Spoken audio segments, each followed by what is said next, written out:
Hi, everybody. My name is Keith Schaefer. I'm with the authors team here at Google Los Angeles. A little too tall for this mic.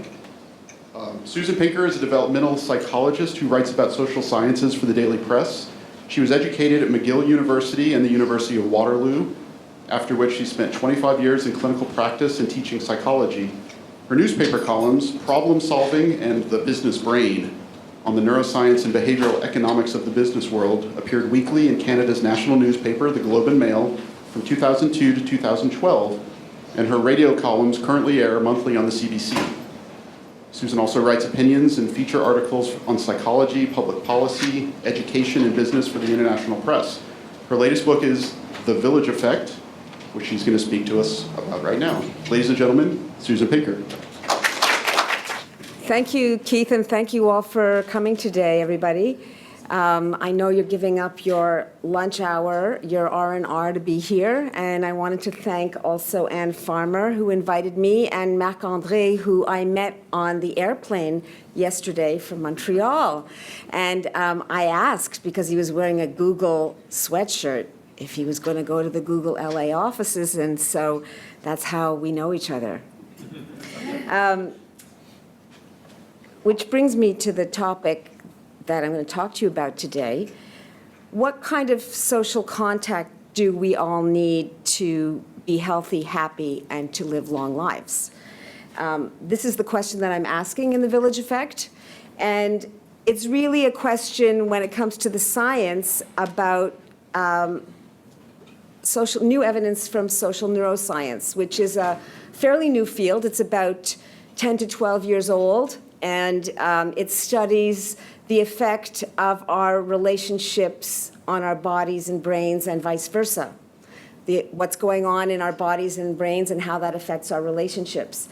And one of the most basic things that social neuroscience evidence is telling us is that our relationships have a powerful impact on our thinking, our resilience, and indeed on how long we live.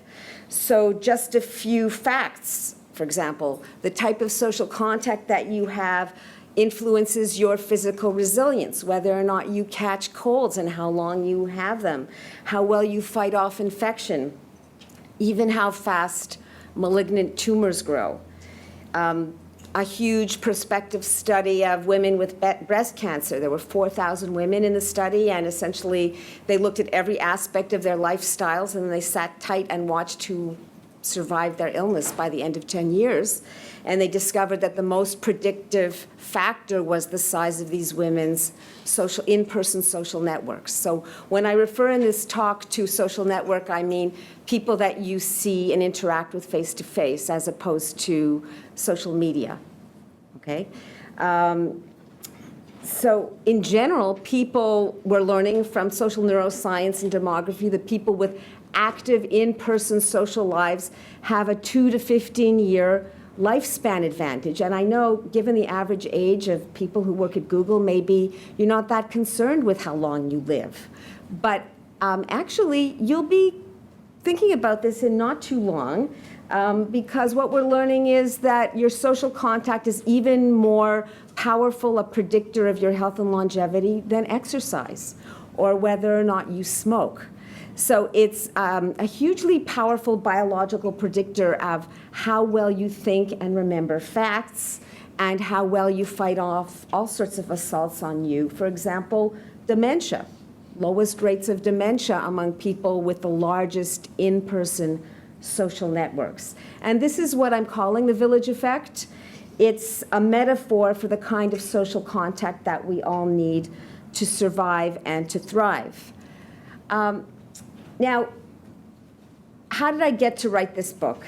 An intriguing fact that I learned from my last book, which was about sex differences, the science of sex differences, and it was called The Sexual Paradox. And one of the many paradoxes that I discovered was that everywhere, in all developed nations, women on average live longer than men do, about 5 to 7 years longer on average. And this isn't insignificant. I mean, we're all, as we progress, we're all living longer lives because of advances in medicine, among other things, but we're just creeping along. So as men live longer lives, women live even longer lives. And wherever mature adults gather, and by mature I mean people in their 50s and 60s and 70s, you'll see that women outnumber men about 3 to 1. So if you look in places like a library, a supermarket, tours for the retired, pretty much, book clubs. I mean, I talk to a lot of book groups. Usually women outnumber not only 3 to 1, but 4 to 1. And, yesterday it was Caltech. Women outnumbered men about 2 to 1, but it was Caltech, right? So there was a difference there.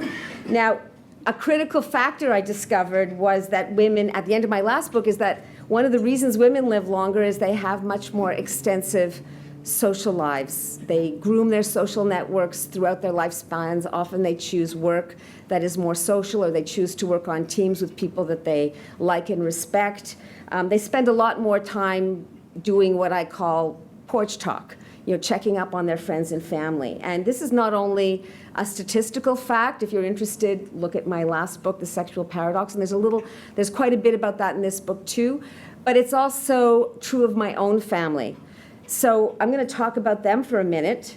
At the end of every workday, my grandmother would pick up her black rotary model telephone, and she would check up on all the people who were important to her friends and family.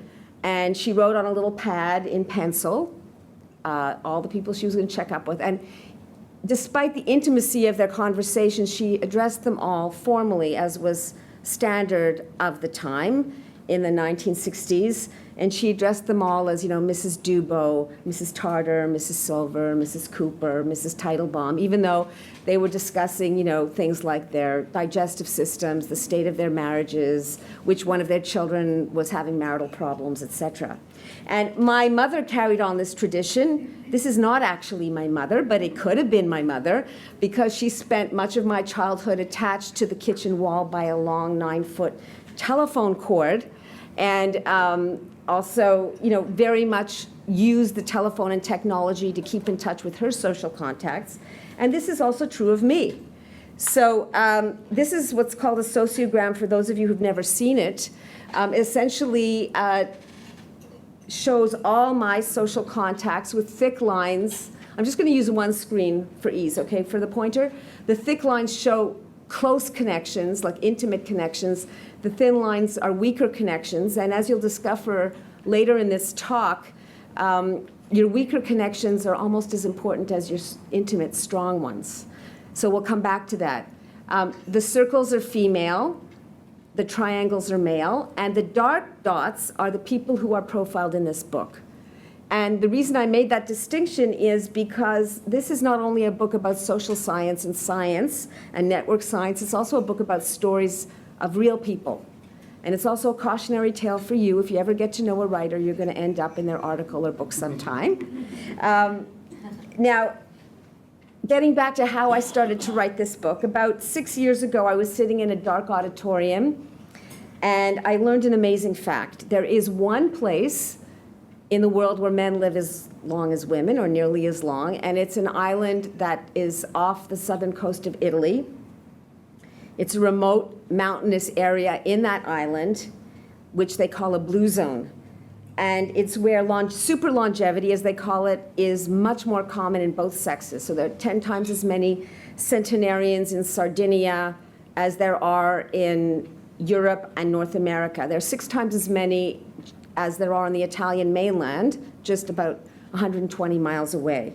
And when I heard about that, I decided I have to go there and find out what's happening. I wanted to talk to the scientists and interview some of the centenarians, and I was actually making a radio documentary for CBC Radio-Canada at the time. And you can listen to it if you're interested in hearing the centenarians talk. You can listen to it by Googling my name, and it's called The Longevity Puzzle, and you'll be able to hear it.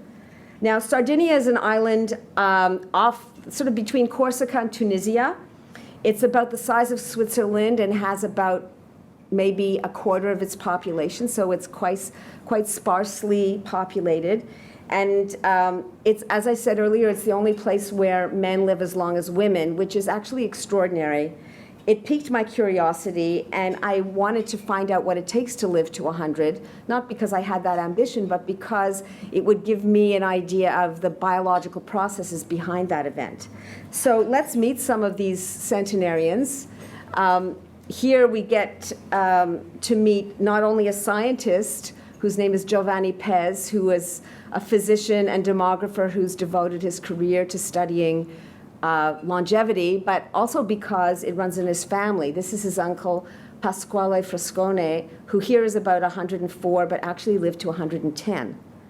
And he was born the year the diesel engine was invented, and he died the year Facebook was founded, 2004, which is extraordinary. And here he is, he's walking around. He even went boar hunting when he was over 100 years old. So, you know, many people, even if they do live to advanced age in our society, they're often infirm, they can't walk. They are often quite isolated and they live often in seniors' residences where sometimes they have round-the-clock nursing care. And that was not the case there. He died before I got to Sardinia, several years before I got there, but I did meet some other centenarians who really illustrated some of the science. This guy's name is Giovanni. I called him Zio Giovanni, which means Uncle Giovanni, just to give him a little bit of the respect that was due. And here is his niece who he lives with, and this is his great niece who visited. And I will tell you that when I arrived, I discovered that the whole lifestyle there is very different than what I knew. For one thing, the night I arrived, 3 scientists met me at my hotel, and we all went out for dinner, and everybody brought their wives and their girlfriends. One even brought his brother-in-law. We were about 10 at the table, 12 at the table, and we spent a really pleasant evening eating outdoors and getting to know each other, which I would say has never happened to me before in a scientific context in North America. And then when I started to visit the centenarians, I discovered, much to my chagrin at first, that they were never alone. And I could never get any clean tape of them talking because wherever I went, there was always 3 or 4 people there, neighbors, nieces, nephews, sons, daughters, the priest, the shopkeeper, the bar owner who served this guy a drink every day of his life. It was like a virtual party. And I quickly discovered that being alone, not only when you're younger, say the age that most of the people are in this audience, but as you age is an impossibility there, for better or worse. And something else that I discovered is that this guy who I talked to, as you can see, he's not really a happy camper. You can see, and whenever I asked him something, he would kind of bark back at me. You know, I said, "Oh, Zio, what do you think has allowed you to live such a long life?" And there was a pause, and he said, "Nobody has to know my secrets." And I thought, okay. And his niece said, "He doesn't like that question. Ask him another question." So I said, "Well, do you think it's the Cananao, that's the kind of red wine that they make in the region, dark red wine. Do you think it's the Cananao?" And he said, "Nah, I like wine a little too much." In general, he was so grouchy that he put a lie to the notion that you have to have positive thoughts and a positive outlook to live a long life. And actually, that's what the research shows, is that there is no evidence that thinking positively does anything for your immunity, your health, or how long you live. It may make you want to live longer. It may make you feel better, but it has nothing to do with how healthy you are, as you can see from this grump here. Yet he was still called Il Tesoro by his niece, the treasure, and which really surprised me. And she treated him with the greatest of deference. And she even got annoyed with me when I said, "You know, don't you feel a little hemmed in because you're living with a shut-in, you're only in your mid-60s, you never get out, you know, you can't leave him alone. Isn't this like hamper your life a little bit?" And she said, "You North Americans, you just don't understand, do you? You know, this is a privilege for us. This is our heritage. We would never leave these old people who are essentially the symbol of our community and our family to age by themselves. They are the center of our community." And it was very different from how we treat people as they age in North America, whereas George Burns quipped, happiness is having a loving, close-knit family living in another city, right? Most people are very mobile. They keep up with each other, maybe with email and text, maybe with Skype or FaceTime. But the idea of having, say, a dozen different creams for every different part of their parents' or uncle's body, so not to abrade their delicate skin, is probably very unusual here. Interestingly, when I talk about these anecdotes, it's to kind of enliven the story, but the research tells us that even a study that came out last month, so it's not in this book because this book came out last fall, but a study in PNAS came out last month, indicated that people who are either live alone or are socially isolated, whether they think so or not, in other words, whether they think it's okay or don't think it's okay, or who say they're lonely, have a 30% reduction in lifespan compared to their peers during a certain period of time. And what's really interesting about that to me is that until that study, loneliness or social isolation was considered to be a subjective thing. Like, you weren't socially isolated if that's how you wanted to live. And if you didn't like to interact with people, that was considered to be totally fine. But actually, it does matter, and it does affect your immunity, and it does affect your happiness and your marbles. And that was the first study that actually demonstrated that it's not what you think, it is the objective fact of how many people live with you, how many people do you interact with day to day that really counts. Another centenarian, here I'll introduce to you, see, you can see that there was always a party. There I am. This is my daughter, Eva, who came along with me on the trip because she just graduated from college and A, didn't know what to do with her life, and B, had just done an internship at the CBC, so she had much better audio skills than I did. So she was the one who held the mic and tape recorded the centenarians. But here is a centenarian named Giuseppe. He's 102 here. Here are 2 of his 7 children. These guys, Angelo and Domenico, didn't live with him. He lived by himself, but they checked in on him several times a day and brought him stuff to eat. They were very suspicious of us, by the way, and were very protective of him. Now, this guy was really outgoing, gregarious, cheerful, loved to tell stories. I mean, it was hard to get out of there. And it was interesting because he, too, illustrated the notion that it's not your personality type that determines how long you live. So I know I'm in California, and I know the New Age view is that if you are not stressed out and you have a positive attitude, etc., and you have the right type of personality, that all good things will happen to you, but actually, no. You can be outgoing and cheerful, or you can be quiet and taciturn. These actually don't have an effect on how long you live. And in fact, there's even evidence that shows that anxiety and persistence and perfectionism actually adds to the length of your life, believe it or not. So meeting these centenarians are just some of the stories that I tell in this book. And along with the science that underpins them, they help me understand some little questions, such as, when am I going to die and how can I put that day off?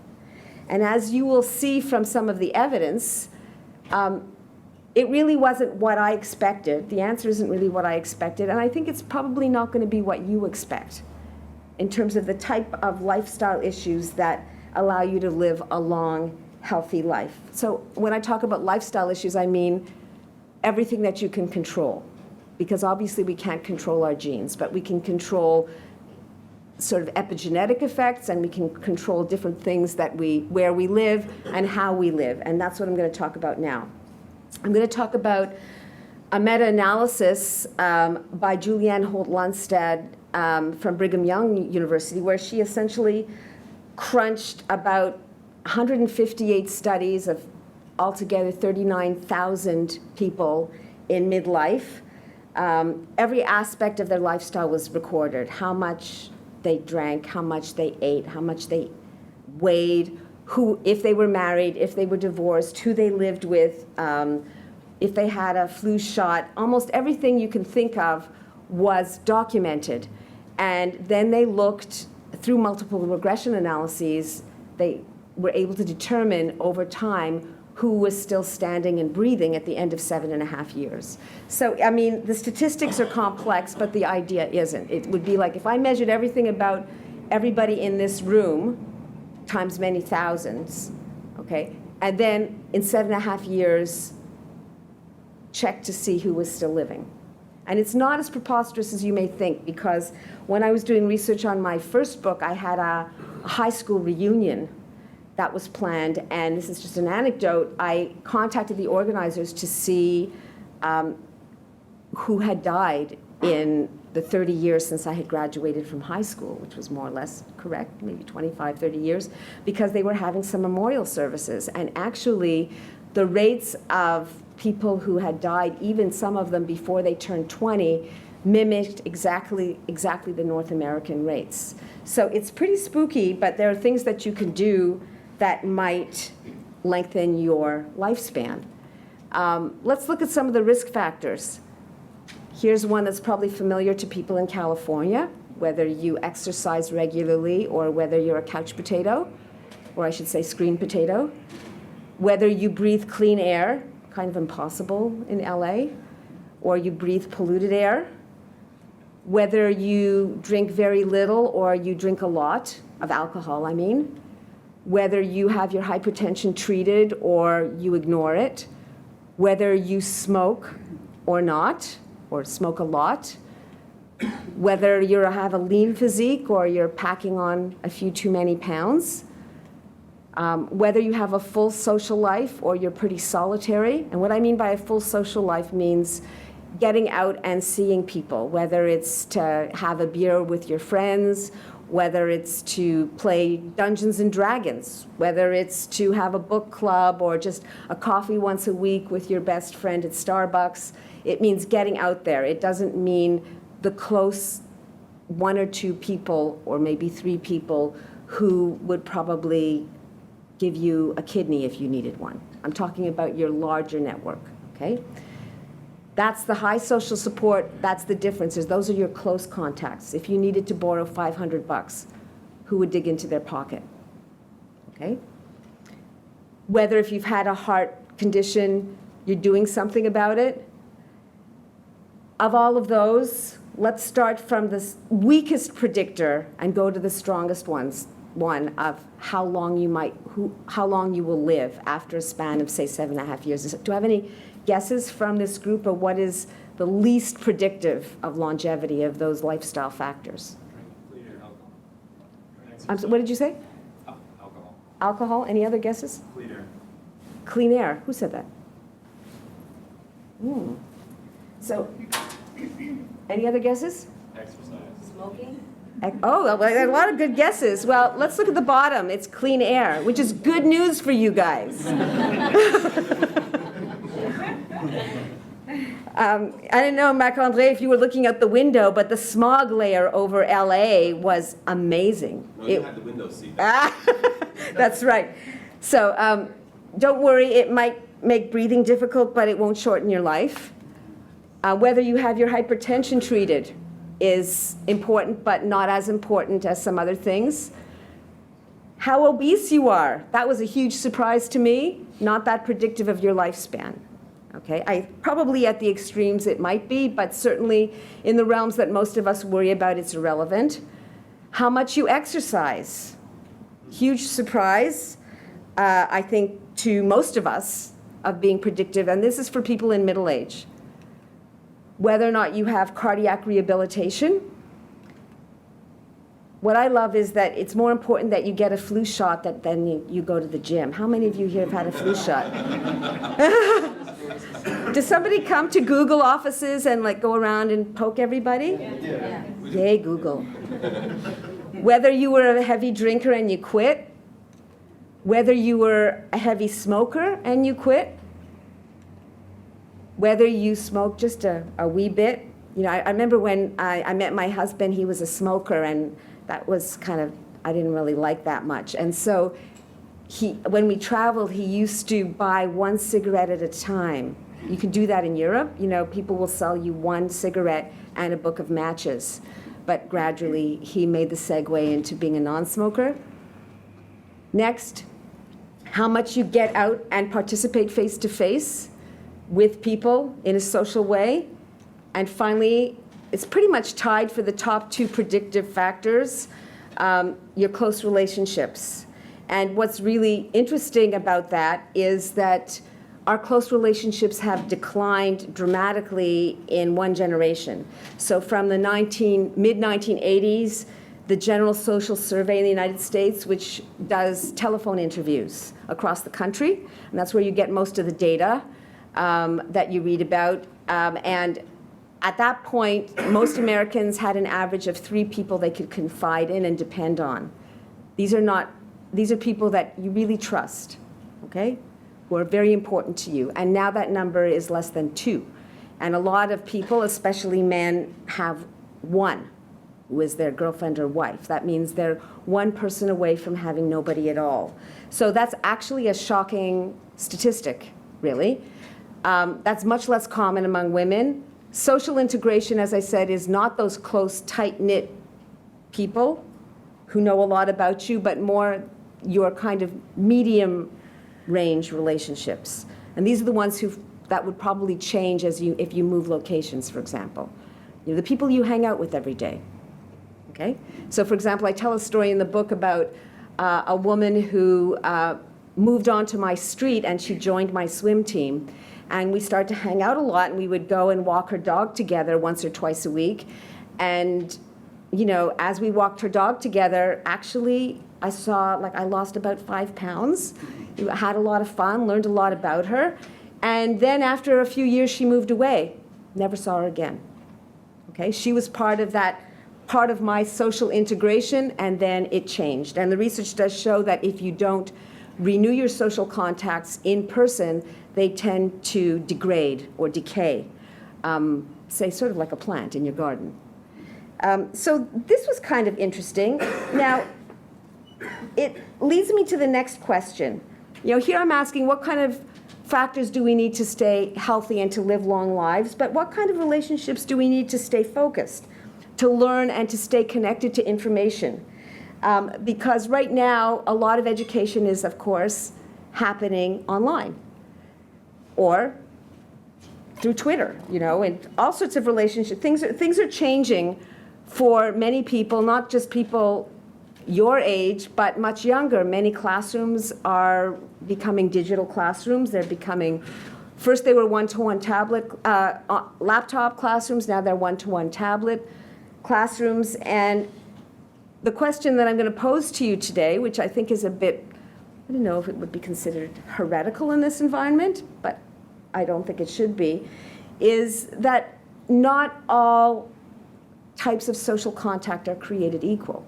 There are shadings and differences between them, much the way there is shadings and differences in the type of food you eat. Even if, say, for example, a piece of your grandmother's lasagna is 2,000 calories and 2 O. Henry bars are 2,000 calories, most of us don't confuse the two. But very much there's a lot of conflation happening between the types of ways that we connect with other people, and especially for kids whose brains really evolved to connect with people face-to-face in a social way. Interestingly, when I was writing this book, for those of you who considering writing a book, it takes a really long time, years. So when I started to write this book about, I guess the process started 2009, so that's 5 years ago or more. And people said, well, what's your next book about? And I said, it's about social networks. Everybody said, that's really popular right now. That's going to be a great success, because, of course, they thought I was writing about online platforms. So if we look at the type of research that I just presented for health and longevity, but we look at learning, and here I'm going to look at classroom learning because that's where most of the research is right now. What does academic success hinge on? Do I have any guesses from the group? What do you think is the strongest predictor besides genes? Wealth? Okay. We're going to strip out genes and strip out wealth, which you can do if you have a good command of statistics. You can hold it constant. But yeah, wealth is a very good predictor. Any other ideas? Probably working with others, Collaborative learning environments? Yeah. That's interesting. Any other guesses? Praise. Pardon me? Praise. Praise. You guys are amazing. No wonder you work here. It's very, very interesting answers. Well, let's look at some of the evidence. Is it quality of parenting? And this is a cartoon that says, and then Winnie the Pooh decided it was time to check Daddy's email again. Yeah. You know, there are studies that show that, contrary to what was thought at first, that there is a difference between reading to somebody with a book, where you turn pages, and reading from a tablet, and that the kids interact with the medium and the written word in a very, very different way. And probably close to the way you guys would interact with reading online, where you would follow hyperlinks. For example, if you wanted a definition, you wouldn't get up and go and get a dictionary. You would just look right on your screen. And the difference is that with kids, their brains really, a lot of them can't handle that kind of distraction, and they often lose the thread of what they're reading. But I'm getting off topic, speaking of lose the thread. You know, not all learning is what happens. Thank you very much. 15 minutes left. What happens in the kind of ethereal sphere of cyberspace. Some of learning has to do with actually talking to other people, having an exchange, learning how to debate, learning how to defend your views. Okay? And often what is happening in the classroom now is that people are, especially school boards, are following the path of least resistance. Let's look at the evidence of what could be predictive of academic success, other than genes, peers, okay, and that's where the collaborative learning might come in. Single-sex schools, is this popular in California? No? That's interesting. Popular on the East Coast. Class size, whether it's a big class or a small class. Whether or not you have a network classroom, okay? Whether there's a whiteboard, whether every child has his own screen or her own screen. Whether there's a skilled teacher running the show. Whether they each have their own laptops, although most of the time now they're tablets as opposed to laptops. And I sort of always wondered, like, what do they do for keyboarding when they have a tablet? It's not very comfortable. The parents' culture, in other words, whether they prize achievement, whether they push the children, whether they make sure children finish a job that they started, in academic work at least. Parents' earnings. What of all of those do the data tell us are most predictive? And when you look at meta-analyses, essentially when you crunch the data from many different studies, one of the most predictive factors of educational outcomes, and when I talk about educational outcomes, I'm talking about achievement, okay? Not things like happiness, okay? Was the quality of the teacher, which is interesting. Even the studies of educational technology, the only ones that have shown really a statistically significant difference are the ones that have included a component of intense teacher training. So at the end, it's hard to know whether it's the technology or the teacher training that made the difference. One really interesting study that was done by some economists at Harvard of school-aged children crunched a whole bunch of data of 2.5 million children. They had not only their school records, but they had their parents' tax returns. So they could rule out income, and they also had information on things like neighborhood, where they lived, so they could control for many factors that often really were very loosely controlled in the past. And what they found was that where they had areas where a teacher boosted kids' achievement way more than could be expected, in other words, the teacher was an outlier, he or she was that good. If they manipulated it and replaced a mediocre, or actually, let's face it, a bad teacher with that good teacher, he or she could boost their achievement, but not only that, had an effect on their behavior much later in life. So 1 year with that highly skilled teacher between grades 3 and 8 made it far less likely for teenagers to become pregnant or to make their girlfriend pregnant. It meant, it doesn't make them, but it was associated with them being more likely to go to college, more likely to go to a good selective college, more likely to earn quite a lot more as an adult over their lifespan. Did I have a comment from somebody? No, Total, not per year. Sorry. No, not per year. I think it's like an increase of something like 1% per year, something like that. More likely to live in a good neighborhood, which is amazing. I mean, no teenager thinks about this. So it has to do with kind of, immeasurable effects, and more likely to save for retirement. So is there really any point to distinguishing between this kind of childhood or this kind of childhood, which is what goes on right now for many kids in their leisure time? I mean, some shocking statistics are that kids are spending, like, before they get to school, the average is 4 hours a day on some sort of network device. By the time they're school age, it's upwards of 7. In other words, they spend more time in front of a screen than they do on anything else except sleeping. More time than playing with friends, going to the park, sports, school. I mean, it really eclipses all their other activities. So is there any difference between this and this? This is a picture of me here playing cards with my maternal grandparents. This is the one who checked up on her friends with the black rotary phone. Is there any difference in the types of cognitive skills that are required and the types of social skills that are required? And I think that the research is just now emerging. How am I doing for time? 10 minutes. There's just newly emerging fMRI research, which shows that interactive social interactions where there's really a give and take between you and somebody else elicit different types of brain activity. Essentially, the way this research was done was Elizabeth Redkay, who was originally from Harvard but is now on the West Coast. She compared two groups of subjects. One group of subjects essentially were in the scanner and watched canned video, say like YouTube. Okay, that sort of idea. And the second group had the same content but interacted about that content socially with somebody who was in the room with them. It was actually a research assistant. So they had a conversation or a discussion about it.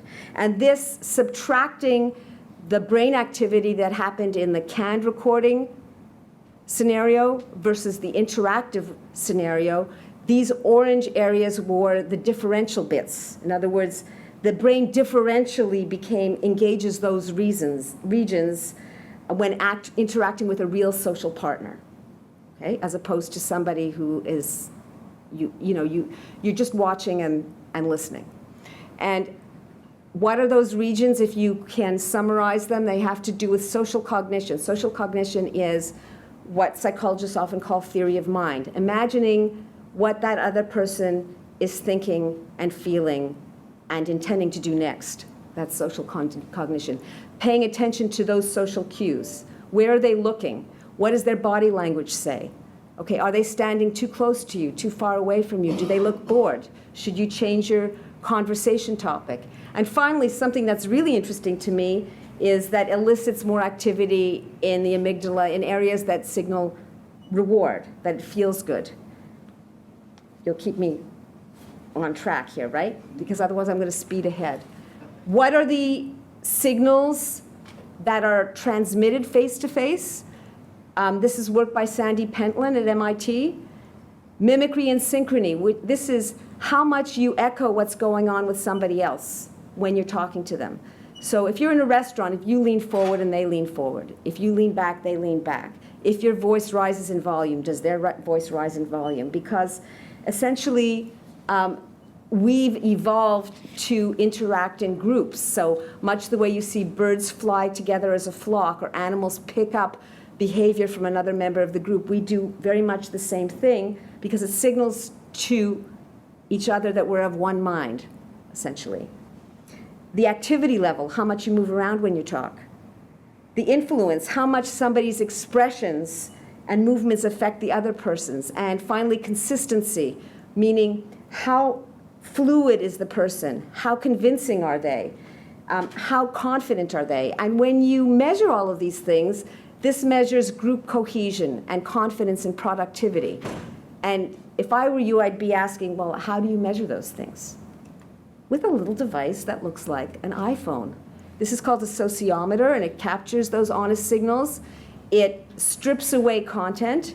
So say, unlike what is done at Google, where it picks up content and aggregates content, here it strips away content and just looks at those signals.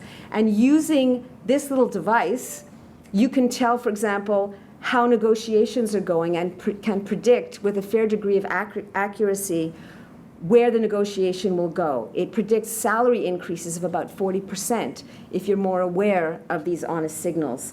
It's what's really interesting about it is that it shows how cohesive small groups are and the types of signals that you need to exchange in a small group to be productive. Whereas in larger groups, for example, if the signals are just logistical, little bits and pieces of information, it's not really necessary to be there in person. So if you confuse the two, you risk losing a whole rich range of data. Now, I think I'm going to speed ahead now and just show you one other really cool slide where an experimenter essentially manipulated facial features to find out who looks more trustworthy, because essentially in-person interactions are hugely powerful, but they're not always used for good. Okay? And when you're together with somebody face-to-face, not only their honest signals influence you, but even something like their facial features influence you. And most politicians know this, most scam artists know this. And so as you move along this array, I'll show you, this is an array that they generated of many, many different gradations along the way. But essentially, I'm just showing you slices where there were like 10 gradations in between. The most honest faces are those that are a little feminine looking. Okay, you see this person looks a little bit feminine looking, where they're arched eyebrows as opposed to flat eyebrows, where they kind of have a softer baby-faced look and have a cheerful demeanor. And so people who have that kind of face are more easily elected, and they're better able to pull the wool over our eyes. So it's not as if face-to-face contact is always a unilateral good. For example, these guys who are Ponzi scheme scam artists had those believable faces. Earl Jones is a Montrealer who scammed the Anglo-Saxon upper crust community with his baby face and his participation in community events. He was a hockey coach. He was a church deacon. He did all sorts of great things for the community, and people fell for him. And you can see there's his arched eyebrows, his baby face, his smiling demeanor. This guy, Salah Ezzedine, essentially bilked Hezbollah, the Hezbollah community, of billions of dollars, $1.2 billion. He bilked Hassan Nasrallah, who was the second in command of Hezbollah. And he's got those facial features too, high eyebrows. He's a little too hairy to look feminine, but essentially he has those rounded features that convey, you can trust me. So why distinguish between online and face-to-face activity? I'm going to skip past this. In a world where essentially people are spending a lot of their time online, leisure time, work time, school time, our lives have changed in radical ways, and we're just now learning some of the impact of this. And we used to socialize like this. Now many of us socialize with strangers who could be continents away from us for hours at a time. We spend more than 520 billion minutes a day online, and that's just the US, and it's probably growing as I speak. So at a time when our close networks are reducing, at a time when loneliness has increased, when solo living has increased, it's worth asking the question, really, what difference does it make? Because we do know, the evidence does tell us that those with large, active, in-person networks tend to live longer, happier lives with their minds intact. And when I learned about this, I was kind of like Meg Ryan in When Harry Met Sally. It was like, whatever it is, I'll have what she's having. And that dish is what I'm calling the village effect. Thank you.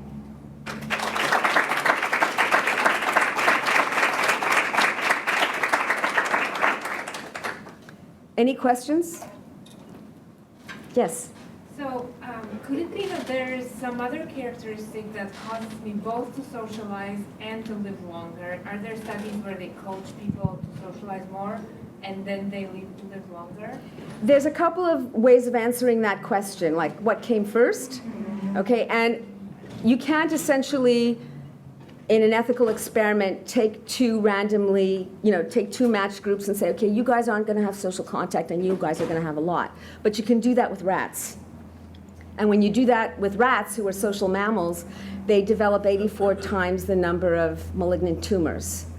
It's bad for them, and their behavior changes too. And we also have another natural experiment that actually we're really good at in Canada. It's called solitary confinement. And when you put prisoners in solitary confinement, essentially they lose their marbles. They become ill in many ways. And there's another, these are mostly prospective studies that doesn't really answer what you could answer with experimental research. But we do know one thing, which is that a lot of the lifestyle research that has affected all of our lives, say, for example, on cigarette smoking, it was also correlational research. And it's something that has changed our lives and changed our environment for the better. And finally, my last comment about this is that I'm sure a lot of us in this room are physically active without being Olympic athletes, right? We know that this is good for us, and if we do a little bit of it, will be good for us a little bit, and if we're great at it, it might be marvelous for us. But we can ape the success of other people and say, like, this works for that population of 39,000 people, maybe it'll work for me. So even without having definitive experimental evidence, which I think is probably coming in the future, we can still act on it before it's too late, essentially. Going along similar to what you just said, so there have been studies with smoking that show if you quit before a certain age, it has a huge impact on your life expectancy. Have there been similar studies done in determining if you switch from isolation to fostering deep, rich social networks by a certain age, it'll have an effect on your life expectancy or not? That's a really good question. I don't know of any studies that have done that, but it would be probably a really interesting kind of experiment, but it would have to be a natural experiment, right? Because you can't impose that on people, right?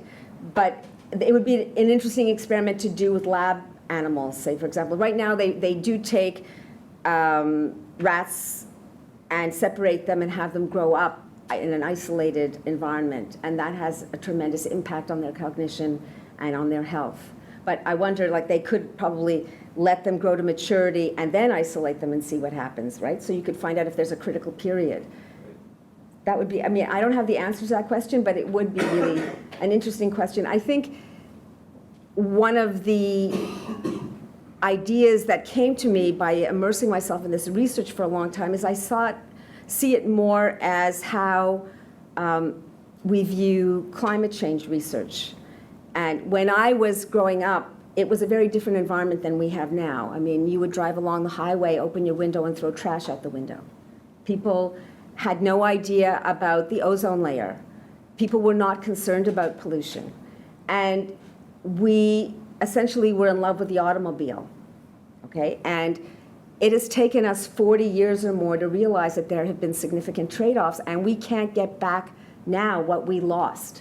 In other words, our cities have become donuts, with essentially suburbs, people moving to the suburbs, and we've lost our downtown core. Many places have no sidewalks.